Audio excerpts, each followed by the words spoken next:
I've given presentation after presentation on that. We talked about that, and that was some missteps as far as us publicly talking about that situation. But there's been proof that where the city watch cameras are, well over 700 of them in the city of Baltimore, a 33% reduction in crime in the areas surrounding that city watch camera.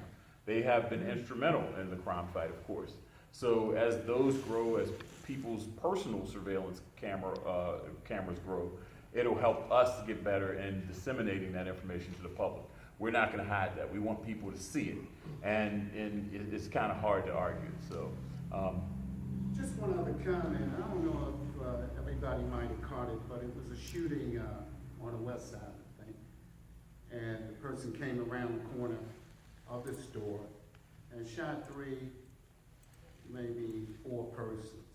oh, 6 people actually, Six killed people. 2 others. It was in the northwest on Garrison. But what the camera did caught was his afflicted We hand, got him in custody. and they arrested him. Yeah, we got him in custody, and some of it had to do with the release of the video. The same thing with the guy at the gas station who committed the murder on video. It was somebody who recognized him. So whenever we get it, we're not going to allow them to remain anonymous. We need to put them out because they're murderers and they do it. You get the last question. Is it okay? All right. You get the last question. My question is, there was a concern, and it was also written in the paper about untested rape kits. Right. That there was all these rape kits that were untested, and as a woman, it really just kind of shakes you because someone can be a serial rapist, and we've had that happen out there, and no one knows who this person is.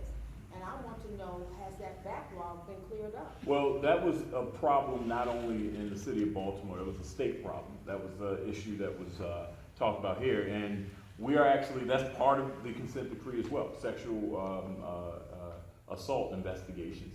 And even outside of the consent decree, there's a conversation going on because there are other parties involved in it who I don't want to mention because, you know, we're in conversation with them who have a stake in that. And it is not fair, and it's something that we're working to correct.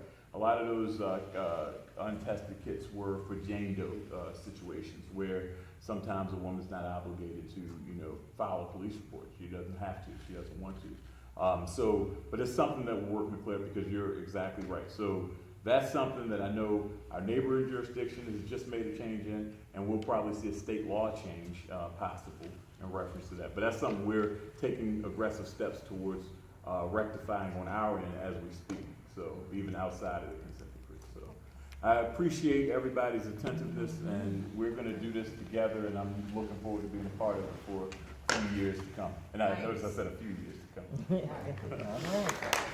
kind sir. Very, very good. Thank you so much.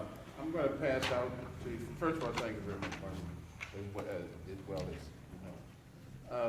I'm going to pass out for you a fact sheet that was accumulated for me, and so I want to make sure you get your copy.